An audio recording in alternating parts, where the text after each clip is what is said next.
올해 5월부터 10월까지는 특히나 어려운 장이 되는데 실적이 안 나는 주식은 철저하게 조금 내 포트에서 배제시켜 놓고 보자. 뭘 사야 되느냐? 반도체는 내년 상반기까지 주도 섹터로 역할을 할 거다라는 부분을 말씀드리고. 좋은 시절이다, 좋은 계절이다 싶은데 네. 4월 들어서 시장이 흔들려가지고 오늘 또 이제 우리 박 대표님이 또 멘탈 잡아 주셔야겠습니다. 그러니까요. 뭐 이제 꽃들 보니까 마음은 넉넉한데 네. 대표님께서는 최근 시장 어떤 점에 또 주목하고 계신지 궁금하네요. 네. 그러면 4월 시장 네. 한번 얘기를 해보면요. 예. 우리가 지금 미국 시장 5개월 연속 양봉이 났다. 그러니까. 이러지 네. 않았습니까? 그죠? 그전에는 8, 9, 10월, 특히나 10월 달에는 이스라엘 하마스 전쟁이 10월 초에 있었고 8, 9, 10월 3개월 연속 음봉이 났었거든요. 그랬죠. 네, 그러면서 S&P 500의 5개월 이평선뿐만 아니라 20개월 이평선도 깼었어요, 그때. 네. 네, 4,150을 살짝 또 깨기도 했었는데 지금 어느덧 5,250 왔습니다. 그래서 3개월 음봉 이후에 강하게 반등을 하면서 소위 말해서 정말 허를 찌르는 상승이 꽤 있었습니다. 네, 요즘 신문에 읽어보면 이 허를 찌른다는 표현을 되게 많이 쓰시더라고요. 네. 그 허를 찌르는 상승이 있었는데 5개월 연속 이렇게 양봉이 났는데 그것도 올해가 2024년 짝수해잖아요. 예. 제가 홀수의 짝수해 많이 말씀드렸잖아요. 그런데 짝수해에는 보면 그렇게 시장이 안 좋은 거 아니야? 이런 얘기도 많고 함에도 불구하고 5개월 연속 양봉이 났습니다. 그래서 제가 5개월 연속 양봉이 났는데 4월, 5월은 어떻게 될까 보다 보니까 이 짝수해에 4월, 5월 하락한 해가 지난 98년 이후부터 제가 이렇게 체크를 해봤거든요. 네. 네. 98년 이후로 4, 5월 연속, 2달 연속 하락한 해는 2000년, 2002년, 2006년, 2012년, 2022년. 모두 짝수에만 4, 5월 연속 하락을 했더라고요. 그나마 이렇게 텀은 조금 길어졌네요. 네. 바짝바짝 붙었다가. 맞습니다. 네네네. 붙어서 빠지다가. 네. 근데 홀수해에 4월, 5월 연속 빠진 해는 없더라고요, 또. 아, 그래요? 그게 좀 이제 특이하고요. 지난 3월 시장도 전망하기가 되게 어려웠었는데, 4개월 연속 양봉이 났었으니까. 네. 근데, 짝수회 중에서도 4개월 연속 양봉이 나서, 1, 2, 3월 특히나, 1월, 2월이죠. 이렇게 연속 상승을 했었던 때가 98년이 있었고, 2012년도가 1월, 2월 연속 상승을 했었더라고요. 그랬을 때는 3월은 어떻게 됐나 보니까 3월도 다 올랐었더라고요. 98년, 예. 2012년이. 그래서 3월 달도 나쁘지는 않겠다고 생각을 했었는데 3월까지 어떻게든 잘 왔습니다. 근데 98년은 그 소장님도 잘 기억하고 계시지만 우리가 IMF 겪었었고 그죠? 97년에 IMF 네. 왔고 98년에 98년에요. 네, 예. 그리고 98년도에 우리나라 코스피가 277에 찍고 그런데 그때도 보면 미국 시장은 좋았었잖아요. 예, 미국 시장이 닷컴법을 막 하면서 한참 갈 때. 예, 그때가, 예. 96년부터 IT 랠리였었거든요. 네네. 예, 그런 모습 속에 아시아가 무너지니까 오히려 약간 풍선 효과 때문에 미국 시장이 사실 더 좋았었어요. 더 좋은데 물론 98년도에 그 8월 달에 러시아 디폴트가 있긴 합니다. 롱텀 캐피탈 매니지먼트. 예. 그 러시아 디폴트 때문에 그 파편의 롱텀 캐피탈 매니지먼트 그때 당시에 세계 최대의 헤지 펀드가 파산을 해버리죠. 네. 그것 때문에 나스닥이 놀래가지고 한 1,700에서 1,100까지 확 빠지거든요. 예. 거기에 앨런 그린스펀이 금리를 한번 인하하고 그때부터 불이 붙어가지고 98년 10월부터 2000년 초까지 나스닥이 1,100에서 5,100을 가요. 지수가 4,000을 올랐습니다. 네.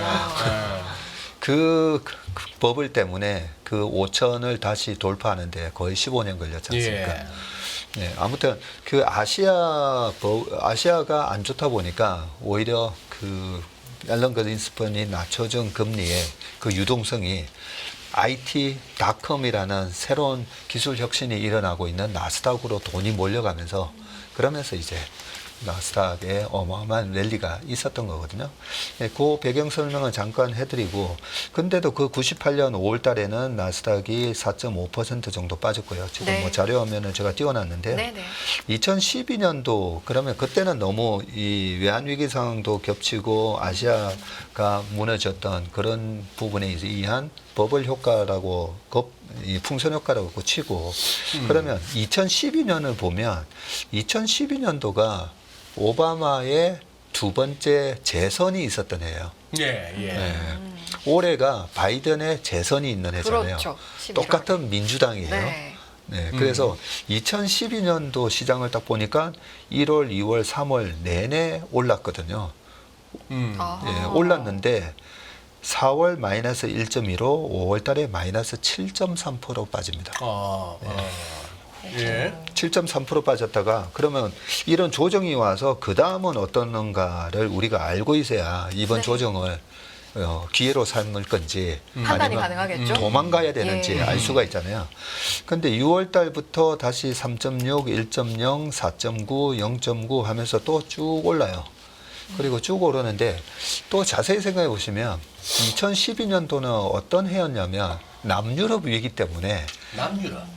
피그스 국가들이 그때 예. 유로존 재정위기. 예, 유로존 재정위기가 있고 말씀하시니까 술술 기억이 나네요, 이제. 네, 조금씩. 술술 네. 예, 기억을 되살려 보면 그 남유럽 얘기는 2010년 5월에 일단 그리스 사태하면서 먼저 빵 터졌다가 진정되나 했는데 2012년도가 이때 당시만 하더라도 그리스 국채 금리가 막 20% 이상 올라가고 이러다가 독일도 위험해지는 거 아니냐 뭐 예. 이러면서 그때 피그스 국가니까 포르투갈, 아일랜드, 이탈리아까지 나중에도 예, 그리스, 예. 스페인까지 그렇게 위기감이 고조됐었는데도 나스닥이 2달 연속 조정을 받았지만 나중에 6월 달부터 치고 올라가거든요. 그러면 그때 2012년도에 또 주도주는 뭐였나라고 우리가 알아야 돼요. 네, 그런 위기 속에서도 네. 갈로문 가니까 궁금하네요. 네, 2012년도에 그때 당시에 시가총액 1등이 된 게 바로 애플이었습니다. 아. 네. 네, 우리가 역사 속에서 앞으로 우리가 올해 내년 시장을 어떻게 대응해야 되는지 그런 힌트를 얻을 수 있는데요. 자, 그러면 우리가 너무 시장 전망을 할 때 경제 전망으로 어디가 경제가 안 좋으니까 이번에 시장이 안 좋을 거야. 이렇게 논리를 많이 만들잖아요. 예. 근데 그 남유럽 위기 상황에서 그때 되게 분위기가 정말 무서울 정도였어요. 독일도 위험해지는 거 아닌가라고 했었으니까 그죠? 예. 예, 그런 상황에서도 2012년도에 미국 시장이 계속 올라가는데 왜 하필 애플이었을까? 애플이 2007년 6월 달에 아이폰이 나왔거든요. 그리고 스마트폰으로 이제 완전히 바뀌면서 그때 노키아나 블랙베리나 이런 것들이 있다가 그걸 다 죽여버리잖아요. 완전 네, 도태됐죠. 네. 우리나라는 삼성전자 그리고 LG전자가 만들어냈던 초콜릿폰, 와인폰, 이런 피처폰. 와, 네. 추억의 오랜만에 들으니까. 네, 그러면서 기억이 새로- 휘청했었잖아요. 네. 휘청했었는데 다행히 삼성전자, 요즘 또 삼성전자 얘기 안 하면 안 되는데 삼성전자의 장점은 뭔가요? Fast following이라고 하잖아요. 아우. 빨리 쫓아가는 건 잘해. 그러면서 그때 전 세계의 핸드폰 회사들이 무너질 때 예. 삼성전자가 2010년도에 갤럭시 S 시리즈를 출시를 합니다. 그리고 갤럭시 S 시리즈만 나왔을 때만 하더라도 스티브 잡스가 되게 비아냥거렸죠. 뭐 봐, 그대로 우리 거 카피한 거 아니야 예, 하면서 예. 사실 카피도 아니에요. 삼성전자의 그 전에 나왔던 이 PDF 폰인가 뭔가가 보면 사실 약간은 스마트폰보다 더 앞서서 그런 디자인이 나왔는데도 네. 불구하고 아이폰은 삼성전자가 카피를 했다라고 하면서 겨우 카피했다라고 지적을 하는 게 요 모서리가 라운드로 됐다고. 네, 요 라운드 네, 처리가 이걸 카피했다라고 막 했었었는데 그게 중요한 게 아니고 2011년도에 또다시 갤럭시 노트를 냅니다. 그 노트가 게임 체인저가 되는데 거기서 갤럭시 노트가 나왔을 때 또 스티브 잡스는 그러거든요. 한 손으로 쥐기 편해야 되는데 그 노트 이렇게 커서 한 손에 안 잡히고 미네 제품 그거는 폭망이다. 근데 사람들은 자세히 보시면 피처폰에 원래 디스플레이가 되게 작았어요. 근데 TV도 그렇고 핸드폰도 그렇고 디스플레이는 계속 커질수록 좋습니다. 네. 그러면서 노트가 성공을 하게 되고 그 힘을 바탕으로 삼성전자의 스마트폰 시장 점유율이 전 세계에서 1등이 돼요. 네, 24%까지 되면서 그게 한 2013년 되는데요. 네. 그 1등을 뺏기는 와중에서도 애플이 전 세계 시가총액의 1등이 되고요. 뭐 아시다시피 이게 또 테슬라랑 다 이어지는 얘기가 될 수가 있는데 스마트폰 시장에서 1등을 뺏겼네 한다고 주가가 박살이 안 났다는 거죠. 왜냐하면 서비스 매출. 네. 구글 쪽의 안드로이드를 채택한 삼성이 핸드폰 전체 수량으로는 1등을 했지만 영업이익률이나 이런 거 보면 애플의 서비스 매출에서 막대한 이익이 나오면서 결국은 이익이 애플이 훨씬 많이 나고요. 그러면서 2012년도에 애플의 주가가 1등이 되면서도 계속 올라갑니다. 계속 올라가는데 옆에서 또 아마존이 또 주가가 계속 또 올라가요. 아마존 니네는 왜 올라가는데 전자상거래? 했더니 아니 클라우드라는 개념을 얘기한 거죠. 클라우드 하면서 그때도 우리가 막 공부했던 기억이 나요. 최근에 뭐 생성형 AI가 뭐지, LLM이 뭐지 이런 거 공부하듯이 클라우드 뭐 이러면서 그러면서 아마존 주가가 올라가기 시작하고 그리고 또 하나 그때 당시에 2000년 이후로 주가가 왔다 갔다 하기만 했던 마이크로소프트의 주가가 또 움직이기 시작합니다. 그 마이크로소프트의 주가가 움직였던 것도 클라우드 모멘텀이었고 네. 그 클라우드를 이끌었던 수석 부사장이 누구냐면 지금의 사티아 나델라 회장이 클라우드를 이끌었던 본부장이었고요. 클라우드 시장의 성장이 앞으로 좋을 거다라는 걸 보고 마이크로소프트의 빌 게이츠가 자기 친구 스티브 발머를 이제 그만하라고 하고 사티아 나델라가 2014년 2월에 회장으로 취임을 해서 지금까지 10년 동안 하고 계세요. 이렇게 정확하게 설명이 드렸던 이유가 자 4월, 5월 달에 단기적으로는 예. 지금 이제 조정 국면에 진입을 했다라고 보고 있습니다. 네. 단기적으로. 네, 박전무가 맨날 오른다 하는 사람은 아니라는 거 다시 한번 말씀드리고 네. 4, 5월은 조정 국면에 진입을 했는데 이 조정이 왔을 때 우리가 뭘 사야 되는지에 대한 개념을 갖고 있어야 된다는 거죠. 네. 너무 그래서- 중요하죠. 네, 그래서 2012년도에 그 남유럽 위기 사태에서도 기술 혁신을 이끌면서 올라가는 기업들은 뿌리 깊은 나무는 뭐 바람에 안 밀세 이런 개념으로 간다는 거죠. 자, 그렇다면 이 조정을 이용해서 이번에 뭘 사야 될 건가? 그러면 이번에 오픈 AI가 쏘아 올린 이 AI 모멘텀이 그냥 초전도체 같은 그런 일단은 먼 미래를 얘기하는 그런 스토리, 성장 스토리 주식인가라고 보면 아니잖아요. 실체가 있죠. 네, 실체가 있고 실체가 있냐 없냐에 있어서 가장 핵심은 일단은 우리 삶을 윤택하게 해주든지 아니면 확실한 생산성 혁신을 가져오는가를 볼 예. 필요가 있습니다. 그러니까 저부터만 하더라도 이 자료를 만들기 위해서 굉장히 시간을 많이 허비하고 있어요. 검색해가지고 일일이 제가 만드는데 이제는 만들어줘 하면 쫙 만들어주는 그런 시대가 오고 있잖아요. 그러니까 확실한 이제 생산성 혁신이 이루어지고 그게 클라우드가 됐던 스마트폰이 됐던 과거의 PC 혁명이든 다 핵심은 생산성 혁신이에요. 그래서 이번에 AI 혁명은 보면 어마어마한 생산성 혁신을 가져오는 모멘텀이 생긴 거잖아요. 네. 그래서 이 모멘텀은 저는 길게는 한 5년 가는 모멘텀인데 짧게는 내년 상반기까지는 이 AI 모멘텀이 이번 장의 주도 섹터다, 주도 테마다 다시 이렇게 말해 생각합니다. 최소한 올해까지는 살아있다. 확실히. 네, 최소한 내년 상반기까지 내년 살아있다고 상반기까지. 생각합니다. 네.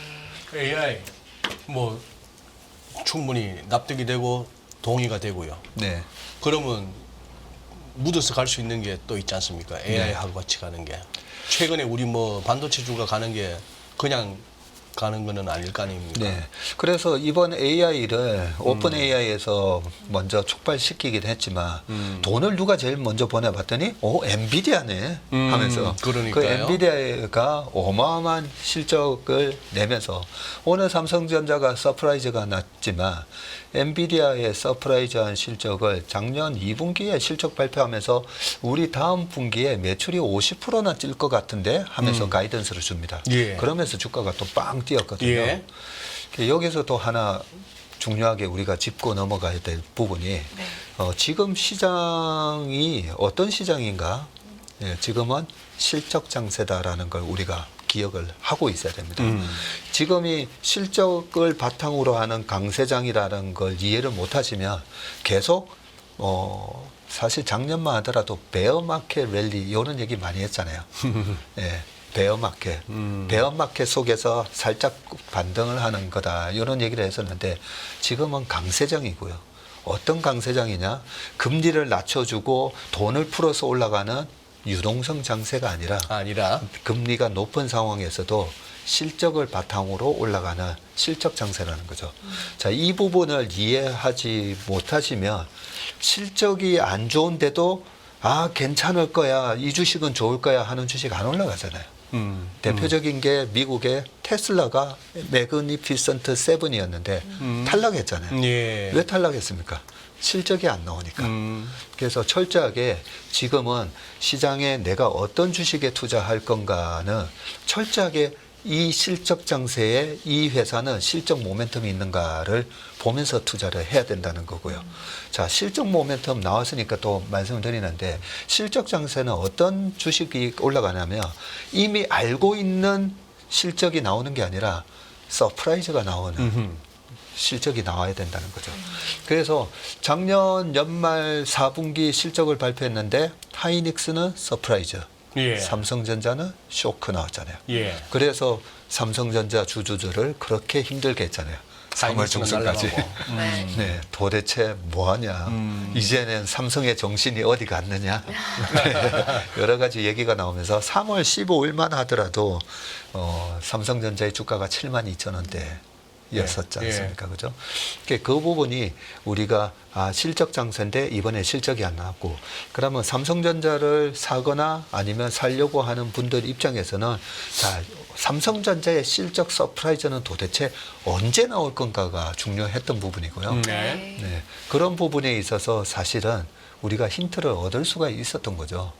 어디서? 수출 데이터에서 네, 지난번에도 제가 나와서 수출 증감률이 중요하다는 말씀드리면서 우리나라는 참 보면 이 10일 단위로 수출 데이터를 얘기해 주잖아요. 맞아요. 네, 너무 대단한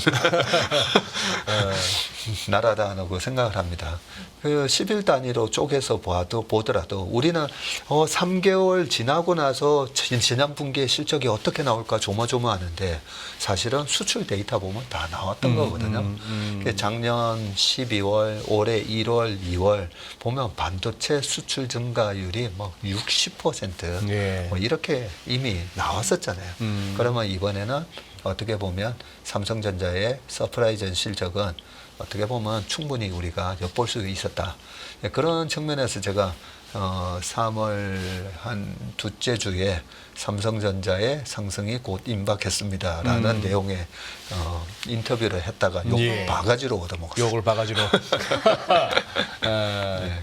그래서 이번에 삼성전자 얘기 나온 김에 말씀드리면 삼성전자의 그러면 이번 1분기의 컨센서스는 얼마지?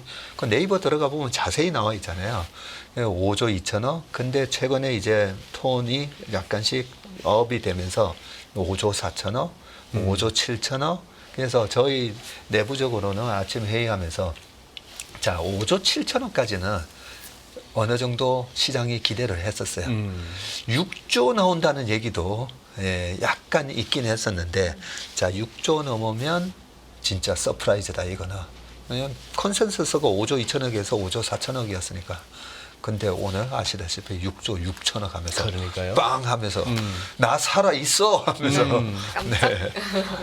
서프라이즈 실적이 나왔고요. 네. 자, 그러면 삼성전자가 자, 이게 왔어요. 자, 실적이 나오니까 어제도 방송에서 내일 삼성전자 실적 좋게 나오면 셀온 하는 거 아니냐. 우리가 또 얘기를 하시는 걸 제가 방송을 봤었는데 네. 역시나 셀온 했잖아요. 자, 그러면 여기가 고점인가인데 네. 삼성전자 하이닉스의 고점은 언제 나오냐면요.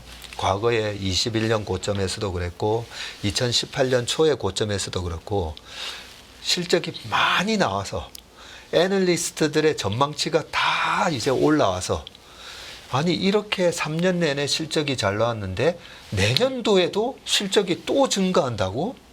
예, 반도체 사이클이 있는데 근데 꼭지에서는 꼭 그런 얘기가 나옵니다. 이번에는 반도체가 슈퍼 울트라 사이클에 들어갔다고. 네.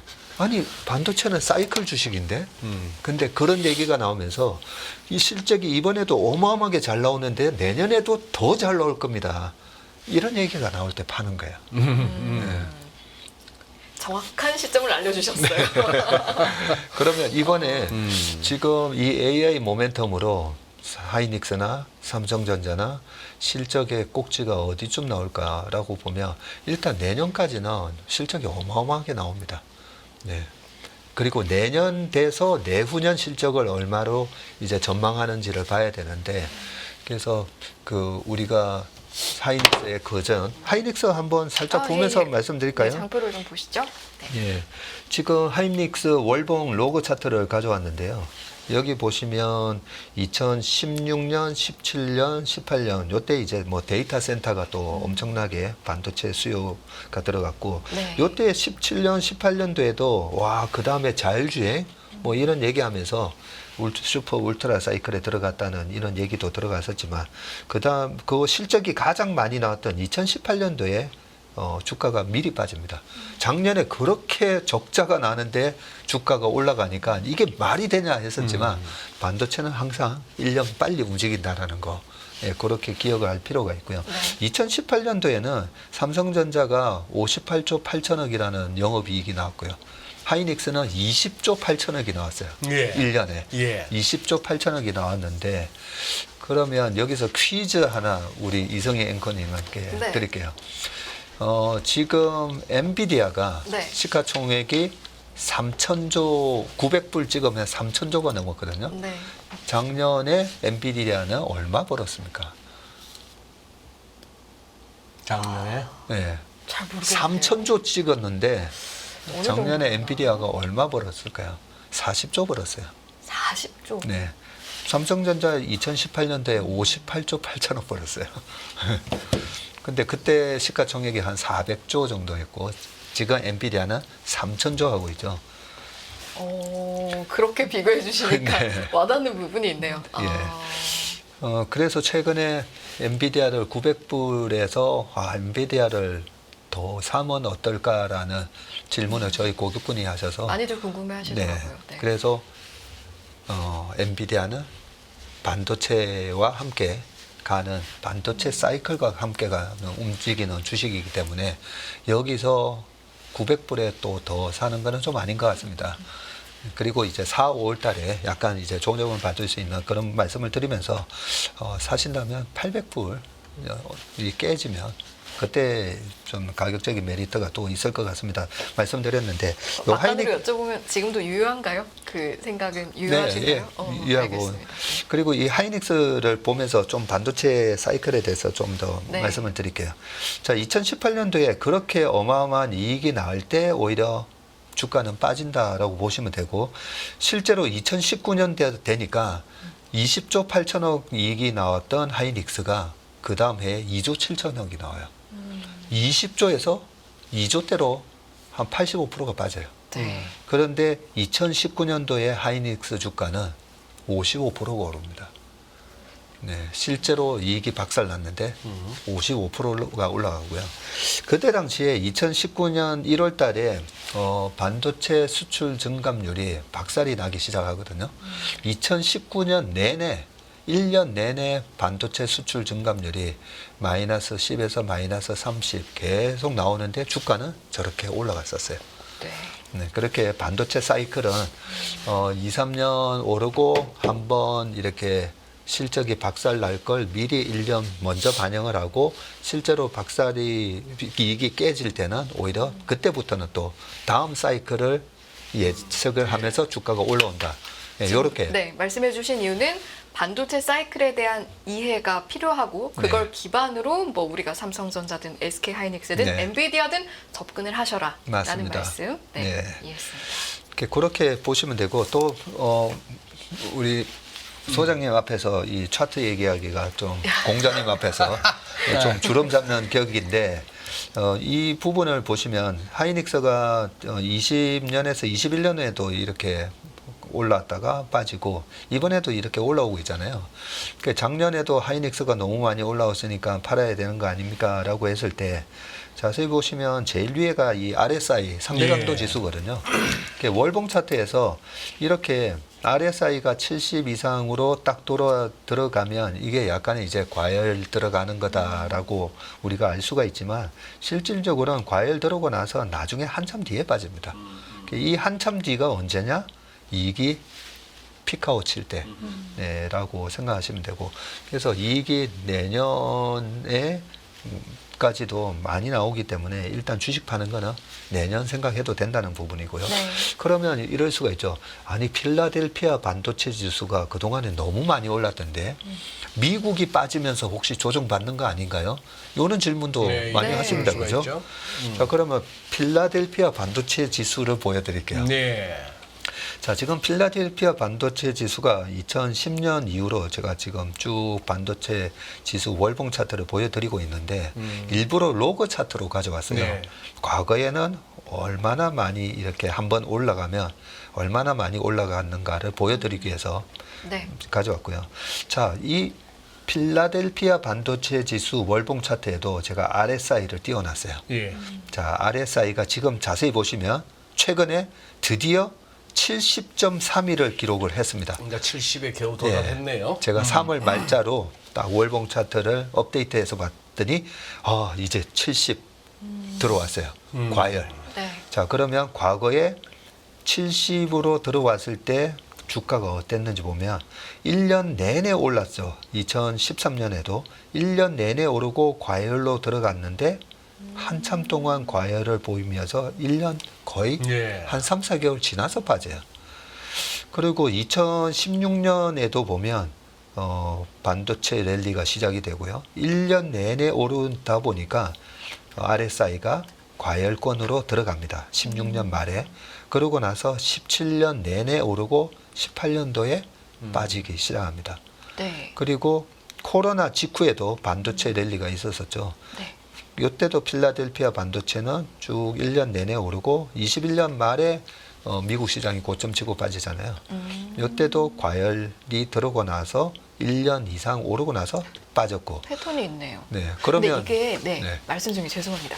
근데 그러면 보니까 70을 살짝 터치하고 내려올 때도 있었던 것 같아요. 네. 그러면 70.31에서 조금 더 70 위로 올라서 유지되는 걸 보면 말씀하신 그 이제 일정 기간 한 1년 정도는 쭉 올랐다가 성립이 되는 거고 터치하고 혹시 내려가는 그런 상황도 상상을 해볼 수 있을까요? 아주 지금 좋은- 분위기로는 아닐까요? 아주 좋은 질문을 네. 해주셨는데 지금 보시면 제가 터치하고 나서 1년을 이렇게 파란색 박스로 가져왔잖아요. 네. 자, 파란색 박스에서 이게 월봉이니까 월봉상에 제일 첫 번째 나타나는 검정색 선이 5개월 이평선이고요. 그 밑에가 빨간색 선이 20개월 이평선인 거죠. 그러니까 2014년 초에도 이때도 뭐 어떤 일이 있었냐면요. 2013년 5월 달에 벤 버냉키가 테이퍼링 얘기를 하면서 그 소위 말하는 테이퍼링에 관한 텐더럼이 있었다라고 하잖아요. 네. 그러면서 시장이 5개월 이평선 살짝 반도체 지수입니다. 깨는 듯 했었지만 14년도에 2014년 1월부터 10월까지 사실 테이퍼링을 실행을 합니다. 네, 그 와중에도 이렇게 주가가 오르는데 5개월 이평선을 잘 안 깨요. 그러네요. 안 깨고 네. 2014년 말에 한번 20개월 이평선까지 한번 출렁하는 모습이 나왔었지만 그러고 바로 회복을 했었고요. 네. RSI가 70 이상으로 들어갔을 때 그러고 나서 한 6개월 안에 5개월 이평선을 사실 깬 적은 없었어요. 여기서부터 한 8개월 이상 더 오르고 나서 이렇게 빠지는 경우가 있는데 이때 2014년도에 짝수해에 중간 선거가 있는 때 한번 이렇게 밀렸다가 올라온 거 빼고는 말씀하신 대로 이제 한번 조정을 주는데 어디까지 빠지나요라는 부분에 있어서는 확률적으로는 5개월 이평선을 잘 안 깰 거다라고 제가 저는 말씀드릴 수가 있습니다. 알겠습니다. 그래요. 아까 말씀하신 우리 또 승희 씨한테 질문하셨던 하이닉스란다. 엔비디아 이익과 영업이익과 이제 시총 그리고 삼성전자하고 네. 같이 비교를 하신 말씀을 듣다 보니 삼성전자가 더 오를 여력도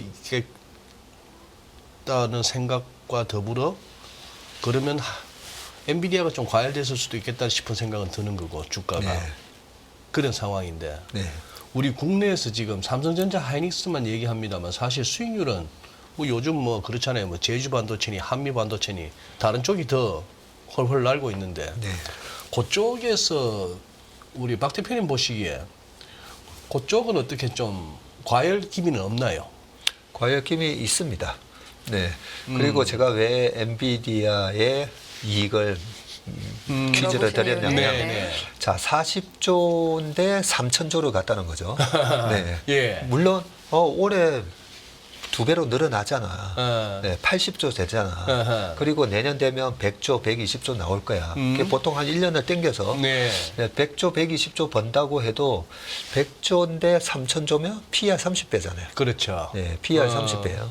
그리고 반도체는 굉장히 중요한 게 이 사이클 주식이기 때문에 어떻게 매매해야 되냐면 저퍼에 사는 게 아니라 저퍼에 팔아야 되죠. 이익이 안 나는 고퍼에 사고 이익이 많이 나는 국면이 되면 우리가 착각을 하는 게 PER이 계속 25배, 30배가 되는 게 아니다는 거죠. 그래서 실제로 100조, 120조 갔는데도 평균 PER이 16배니까 곱하기 16배에서 시총을 계산을 할 수도 있어요. 그렇게 하면 안 된다는 거죠. 그래서 2018년도에 하이닉스 20조 영업이익 나올 때 시가총액이 60조였거든요. PER 3배네. 아. 야, 3배니까 싸다. 하이닉스의 평균 PER은 11배인데 그러면서 여기서 주가가 더 올라가야 된다. 이런 식으로 이제 리포트가 나옵니다. 그래서 우리가 정확하게 기억을 하고 계셔야 돼요. 내년에 실제로 100조가 이익이 나와도 그 PER이 여전히 30배가 아니라 20배가 될 수도 있는 거예요. 네, 그런 측면에서 이번에 엔비디아의 밸류 체인에 있는 예. 네, 엔비디아, 그 다음에 하이닉스, 그리고 한미 반도체, 뭐 말씀하셨던 그런 줄줄이 것들이 연결돼 있는? 보면 우리가 잘 봐야 되는데 한미 반도체만 보더라도 지금 이제 PBR도 한 15배 가까이가 있고요.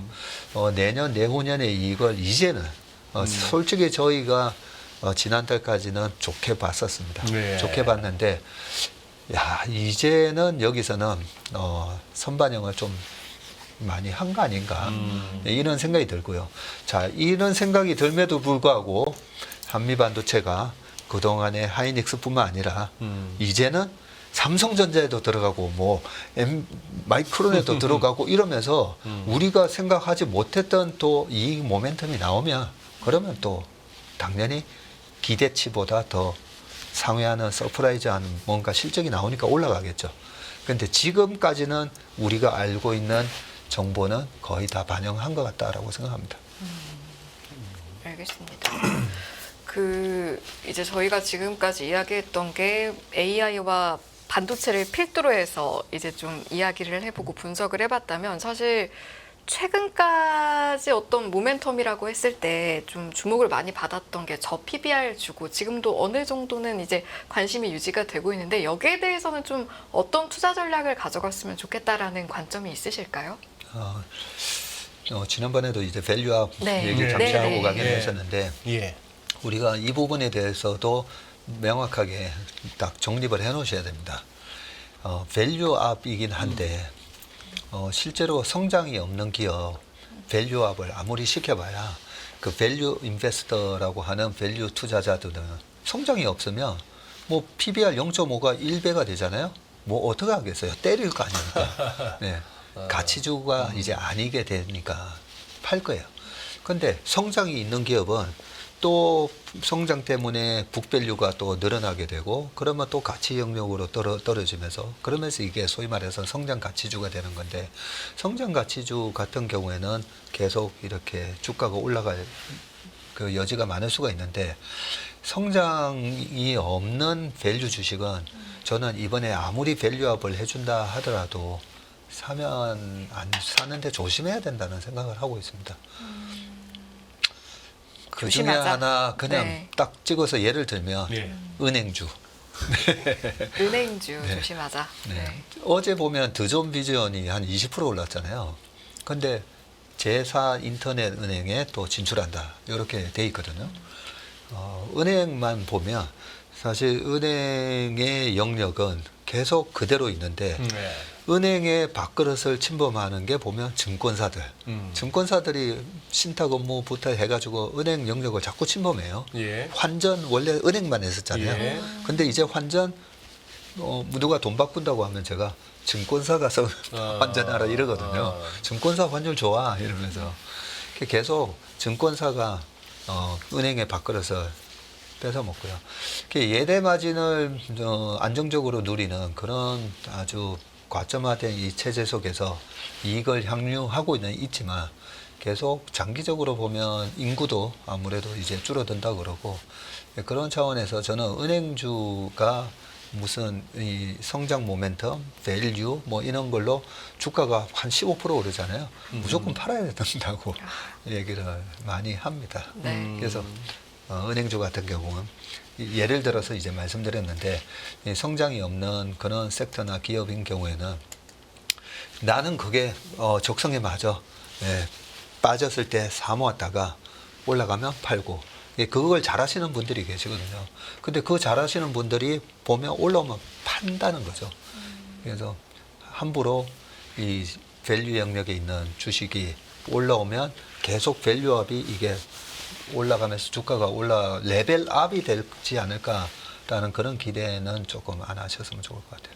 네. 이런 부분도 좀 참고해 주시면 좋을 것 같고요. 근데 요거는 말씀드려야 되죠.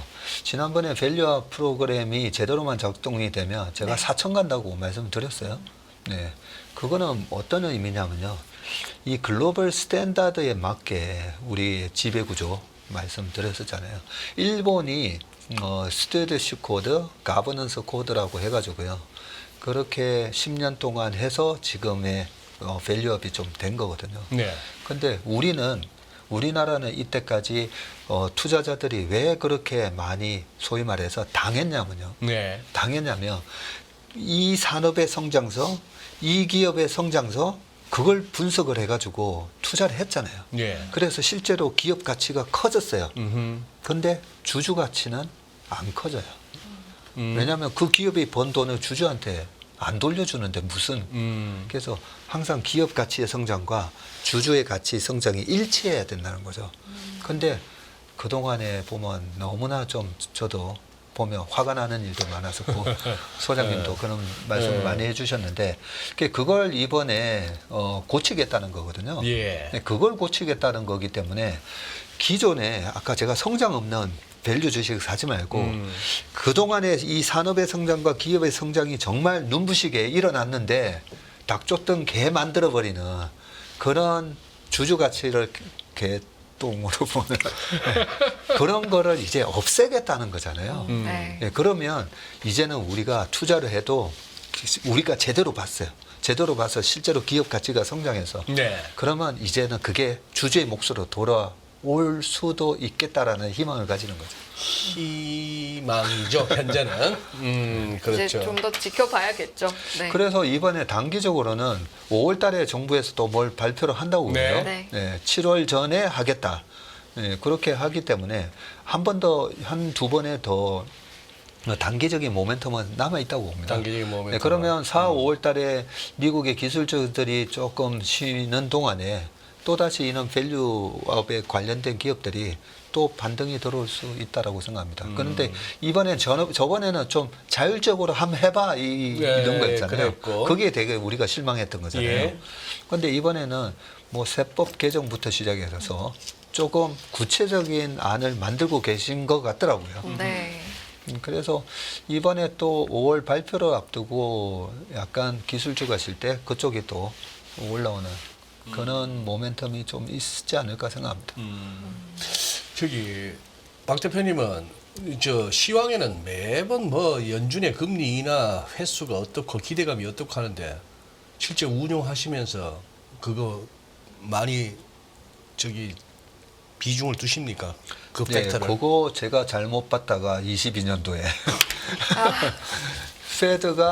페드 금리 인상기에는 과거 20년 동안 보면 항상 금리를 인상했던 2004년 6월부터 해가지고 언제까지나 주가가 올랐고요. 이렇게 얘기했다가 페드가 그동안엔 25bp씩만 올렸었잖아요. 그동안 20년 동안에는 25bp씩만 올렸는데 갑자기 50? 빅스텝? 자이언트 스텝? 자이언트까지 아니 나오죠. 무슨 네. 0.75씩 4번이나? 그러니까 이제 엄청 이제 둘둘게 맞았죠. 예상했던 대로 안 움직였으니까. 아니 글러브 안에 붕대만 감고 와야 되는데 거기다 석고를 바르고 왔으니 그러니까요. 그 안에다가. 이거는 반칙이지. 네, 그래서 눈탱이 밤탱이 될 뻔했잖아요. 네. 그래서 아니 이렇게 올린 적이 언제지 하고 봤더니 80년대 초에 폴 볼커가 그렇게 했었었고 네. 그러면서 그때 당시를 또 열심히 공부해가지고 그때 당시에는 금리를 올릴 때 주가가 빠졌고 오히려 금리를 내리면 주가가 올라가기 시작했고 그리고 실제로 그때 페드가 금리를 20%나 올랐지만 실제로는 주가가 별로 안 빠졌어요. 예.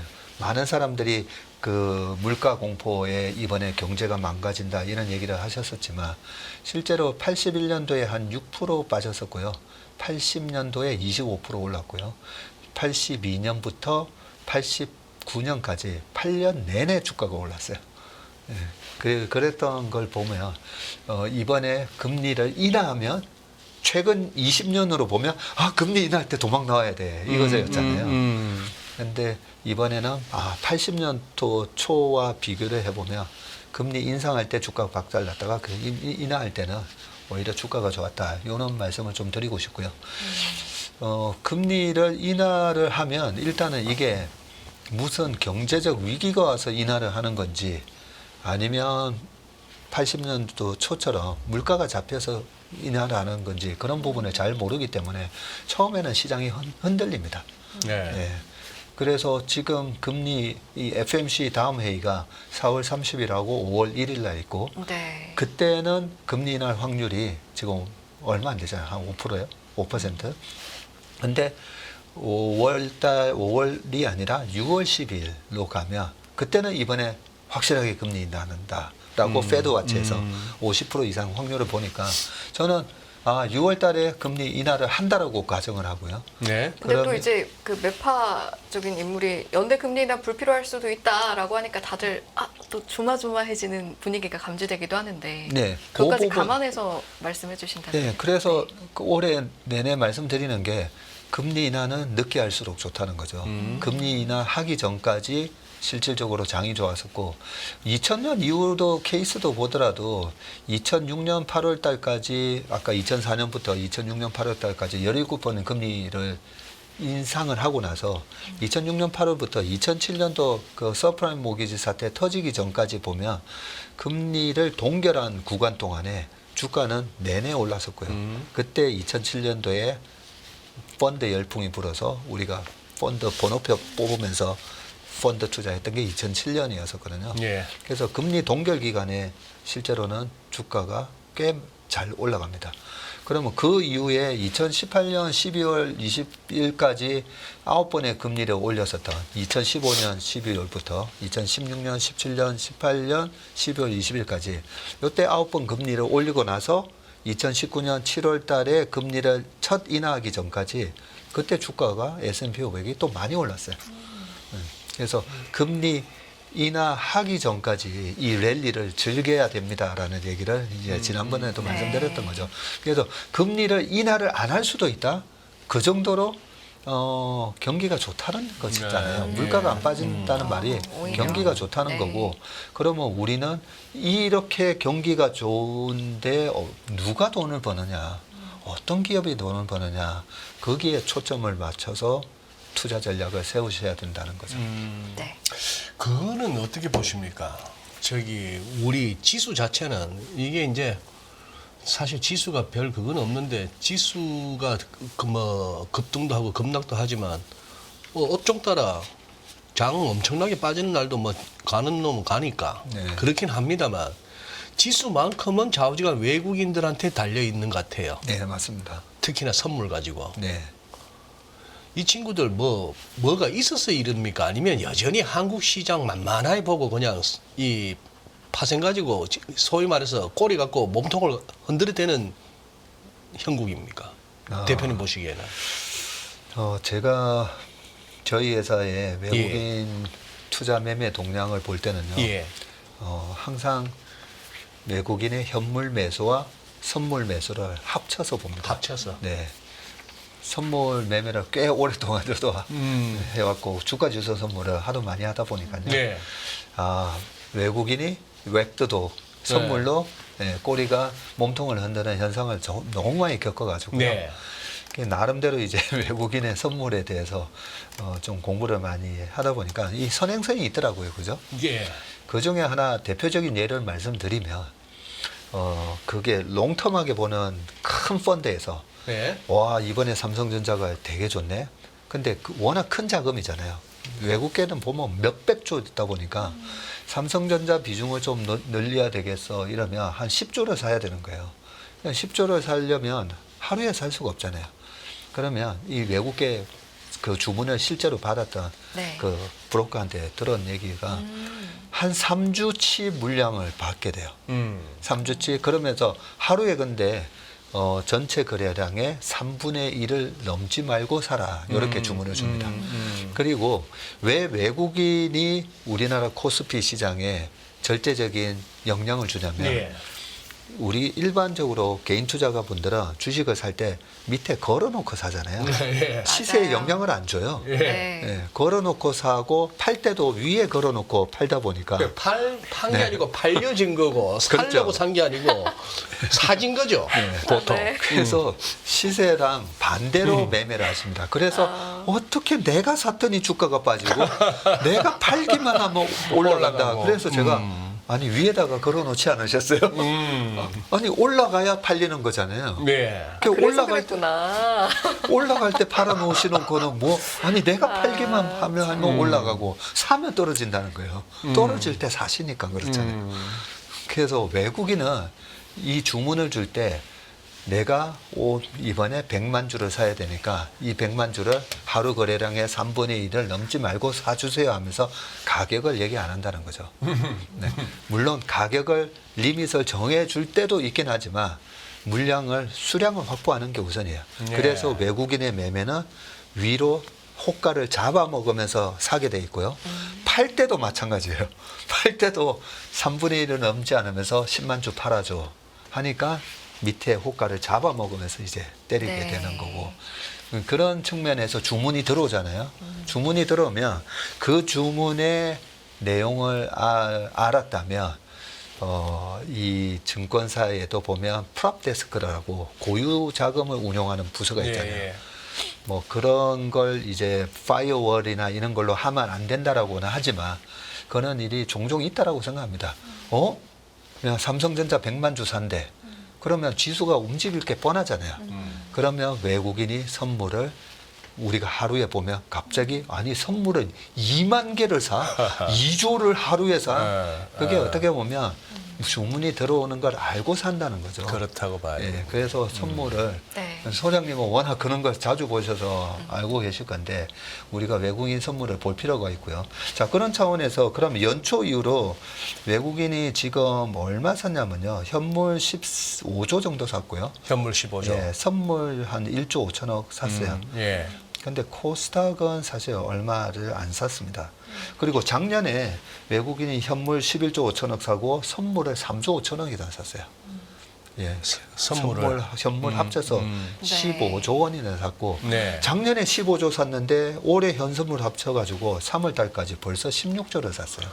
작년 1년 산 거보다 더 사버렸네 1분기 네. 동안에. 그러면 이렇게 많이 사고 나면 가까운 예가 2016년도에 외국인이 현물 한 11조 사고 선물 한 5조 샀었거든요. 예. 2016년에. 예. 그러고 나서 2017년에 장이 또 날아갔었죠. 그래서 외국인 선물하고 현물을 보면서 우리가 앞으로의 시장을 네. 엿볼 수가 있는데 이렇게 대규모로 들어온 거는 시장이 여기서 단기적으로 끝나지는 않는다라고 네. 보셔야 됩니다. 그러면 이제 지금까지 우리가 시장을 어떻게 판별해낼 수 있는가에 대한 기준점을 굉장히 많이 주셨거든요. 그리고 더불어서 투자 전략도 틈틈이 아주 많이 알려주셨습니다. 그런데 이제 또 저희가 슬슬 끝날 때가 돼서 이제 한 네. 뭐 1분여 정도, 30초 정도 남겨두고 있는데 3층요? 네, 중간에 들어오신 분들이 있으니 이제 1부 마무리하기 전에 아, 2분기를 이제 대하시는 우리 시청자분들께서는 이 부분만큼은 꼭 기억하시라라고 했을 때 남기고 싶은 말씀이 있다면 그 말씀 듣고 저희 마무리하는 걸로 하죠. 네, 알겠습니다.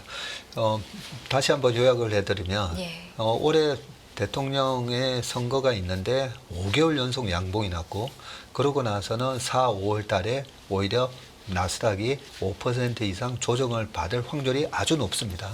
근데 이 하락이 장이 끝난 하락이 아니고 예, 또 쉬어가는 장이다라는 걸 기억을 하시고 네. 뭘 사야 되느냐? 반도체는 내년 상반기까지 주도 섹터로 역할을 할 거다라는 부분을 말씀드리고 오늘은 말씀을 안 드렸었지만 코스닥 같은 경우에는 네. 실적이 철저하게 나오는 코스닥이 아니면 네, 코스닥이 작년에 사실 영업이익이 얼마 안 났어요. 400조가 넘는 시가총액인데 네. 10조가 영업이익이 안 난 걸로 알고 있습니다.